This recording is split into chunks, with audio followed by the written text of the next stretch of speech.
Hi hello నమస్తే నేను మీ విజయలక్ష్మి.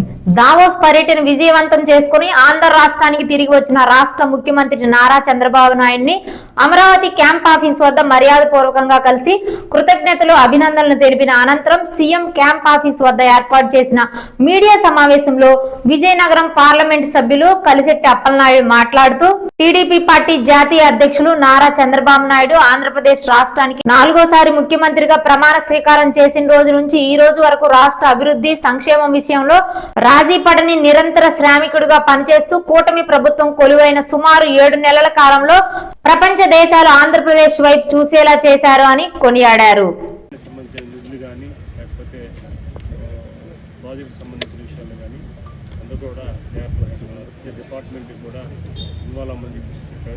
వారు ఈరోజు మాకు ఇచ్చిన మంచి సూచన అంటే గతంలో చాలాసార్లు మంచి సూచన ఇచ్చారు. అయితే ఒక ఎనర్జెటిక్గా ఒక బాధ్యతగా మెంబర్ ఆఫ్ పార్లమెంట్ ఎలా ఉండాలని కొత్తదనాన్ని అనిపిస్తుంది. గత సమావేశాల కంటే భిన్నంగా ఈరోజు వారు మాతో మాట్లాడారు. అందరూ ప్రోత్సహిస్తూ ఏమైనా ముందుకు ఎలా వెళ్ళాలని చెప్పేసి మాకు సూచన ఇచ్చారు. చాలా కొత్త సభ్యుడిగా మాకు చాలా ఆనందం అనిపిస్తుంది. అలాగే టీం వర్క్ చేయమన్నారు. ఆ టీం వర్క్కి గతంలో 7 మాసాల్లో బాగా చేశారు. ఇంకా ముందు కూడా అట్లా చేయమని చెప్పారు. అలాగే ఢిల్లీ ఎన్నికలకు సంబంధించి ప్రతి ఎంపీ కూడా ఏ ప్రాంతాలు ఉన్నారో వలసలు వాళ్ళు ఎక్కడ ఉన్నారు వాళ్ళందరూ కూడా ఐడెంటిఫికేషన్ చేసి తెలుగు వాళ్ళందరూ కూడా అక్కడ వెళ్ళి ఇమ్మీడియట్గా ప్రసారంలో పాల్గొమని చెప్పారు. అదే సమయంలో మేము కూడా వర్కౌట్ చేస్తాం. ఏ కాన్ఫరెన్స్లో ఎవరెవరు ఉన్నారో లిస్ట్ కూడా ఇచ్చాం. ఆ లిస్ట్ సంబంధించి కూడా వర్కౌట్ చేసి మేము టీం వర్క్ చేసి అక్కడ మేము పాల్గొంటాం.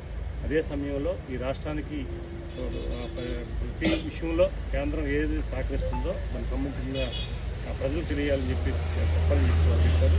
అది ముఖ్యంగా బూత్ కమిటీ సంబంధించి బూత్ కమిటీ కానీ గ్రామ స్థాయిలో గ్రామ కమిటీలు కానీ తెలుగుదేశం పార్టీకి సంబంధించిన టెక్చర్ ఏదైతే ఉందో ప్రతి విషయాన్ని కూడా వాళ్ళు కలుపుకొని పోవాలి, అక్కడికి వెళ్ళాలి. ప్రతి ఎంపీ కూడా ఎమ్మెల్యేతో కోఆర్డినేషన్ చేసుకొని ఆ గ్రామాలు వెళ్ళేటప్పుడు ఖచ్చితంగా అక్కడ మీటింగ్ పెట్టుకోవాలని చెప్పారు. అది కొత్త కోణం. 100% ఏది ప్రభుత్వ పథకాలు వచ్చినా సరే ప్రతి ఒక్కరికి సమాచారం వెళ్ళాలి అనేది వారి ఆలోచన. దానికి తగ్గట్టుగా మేము వెళ్తున్నాం.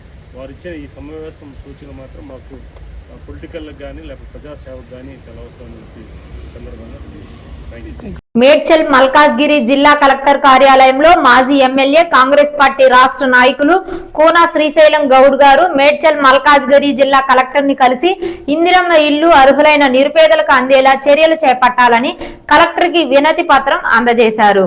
అనంతరం కోనా శ్రీశైలం గౌడ్ గారు మాట్లాడుతూ గత ప్రభుత్వం హయాంలో డబుల్ బెడ్రూమ్ ఇళ్లలో అధికారులు చేసిన అవకతవకలు మళ్లీ పునరావృతం కాకుండా చూడాలన్నారు. కాంగ్రెస్ ప్రభుత్వం ప్రజా ప్రభుత్వం కావున అర్హులైన నిరుపేద కుటుంబాలకు ప్రభుత్వ పథకాల ద్వారా లబ్ధి పొందాలన్నారు. ఈ కార్యక్రమంలో జిల్లా గ్రంథాలయ చైర్మన్ బొంగునూరి శ్రీనివాస్ రెడ్డి, జిల్లా పరిషత్ మాజీ vice chairman Bongunuri Prabhakar Reddy, councillor Ram Goud, Yadireddy, Sadanandam, Koteswararao, Suresh, Dharmareddy, Srinu, Babu తదితరులు పాల్గొన్నారు.